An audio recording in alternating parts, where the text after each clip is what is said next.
Bonjour Guillaume. Bonjour Virginie, bonjour à tous. On ouvre ce journal avec le discours de politique générale de Gabriel Attal, très attendu par les observateurs et par les enseignants. Un discours résolument tourné vers l'avenir. Vous vous en doutez, Gabriel Attal souhaitait donner son cap gouvernemental avec une large partie consacrée évidemment au monde agricole. Des blocages partout en France depuis plusieurs jours qui devraient durer au moins jusqu'à samedi. Mais le Premier ministre n'a pas oublié sa casquette d'ex-ministre de l'Éducation nationale avec plusieurs mesures, plusieurs annonces qui concernent la jeunesse.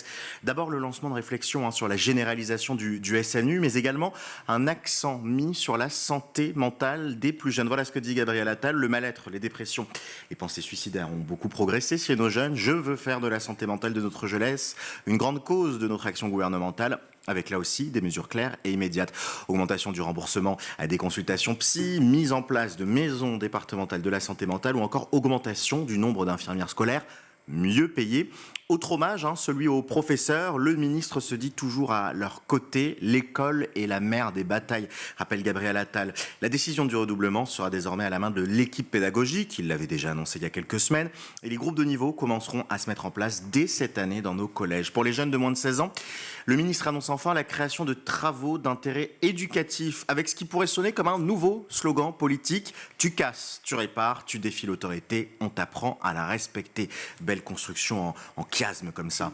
Les jeunes sur la mauvaise pente pourront également avoir des facilités d'accès à une scolarité en internat. Il y a noté que Gabriel Attal s'est hissé en tête des personnalités politiques préférées des Français, devant Édouard Philippe et Marine Le Pen.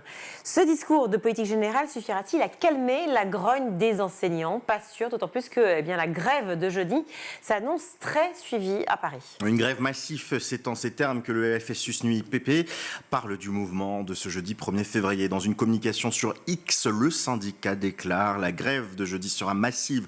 65% des enseignants des écoles parisiennes seront en grève et au moins 130 écoles seront complètement fermées. La colère contre la nouvelle ministre est grande et nos revendications salariales et concernant nos conditions de travail fortes.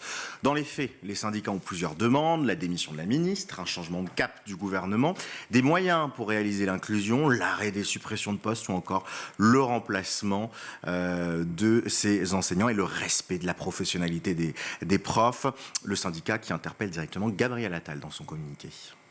Autre sujet, la sœur de Samuel Paty, l'enseignant assassiné par un terroriste islamiste, est revenue sur le projet d'Emmanuel Macron de doubler les heures d'éducation morale et civique à l'école.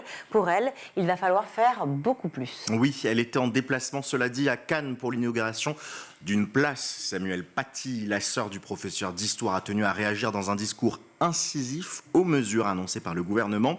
Ça ne sera pas suffisant pour apporter un contre-discours à ceux de nos enfants qui, à l'extérieur, n'entendent pas du tout un discours républicain. Il va falloir trouver d'autres axes pour les aider. Pour elle, la situation ne s'est pas améliorée depuis la mort de son frère. On arrive à un tel degré d'atteinte envers nos professeurs, cela a encore continué à augmenter en décembre. Parlons harcèlement désormais, une thématique au cœur de l'action gouvernementale. Le harceleur d'une toute jeune influenceuse vient d'être condamné à 5 ans de prison. Elle s'appelle Too Much Lucille. Elle était encore lycéenne quand son cyberharcèlement a commencé il y a 3 ans. C'est un harcèlement numérique et physique quotidien de la part d'un jeune homme de 23 ans, Florian. Tout a commencé il y a 3 ans quand le jeune homme lui a écrit pour la traiter de clocharde car elle prenait le RER. Cette dernière lui a répondu et après ça, ça s'est enchaîné de manière dramatique. Menaces de mort, messages menaçants, en tout genre, insultes, c'est un calvaire. L'homme a déjà été condamné à 3 reprises. Il s'en est pris à l'un de ses amis le 20 décembre dernier en le plantant d'un couteau tandis qu'il attendait devant le domicile de la jeune femme. Le temps qu'il passe en prison et l'unité de mesure de sérénité pour elle. Voilà ce que dit maître Julien Gazbaoui, l'avocat donc de Lucille. Le jeune homme a écopé de 5 ans d'emprisonnement, mais rien n'est sûr sur la suite puisqu'il est parti en prison avec une ultime menace à la jeune fille. Tu vas voir. Terminons ce journal en Belgique où une 50aine de sachets de cocaïne ont été retrouvés dans le cabinet de la ministre de l'Éducation. Oui, une étrange découverte réalisée le 13 décembre dernier, révélée seulement le 25 janvier dernier par le média belge Dernière. Une 50aine de pochons de cocaïne ont été découverts par les policiers dans le cabinet du ministre de l'Éducation belge. Ils appartiendraient à l'un des membres du cabinet qui est lui-même fils d'une ancienne ministre de la Culture, actuelle députée. députée. La ministre, donc, Caroline Désir, a réagi sur le réseau social X. Elle explique le mercredi 13 décembre, en soirée.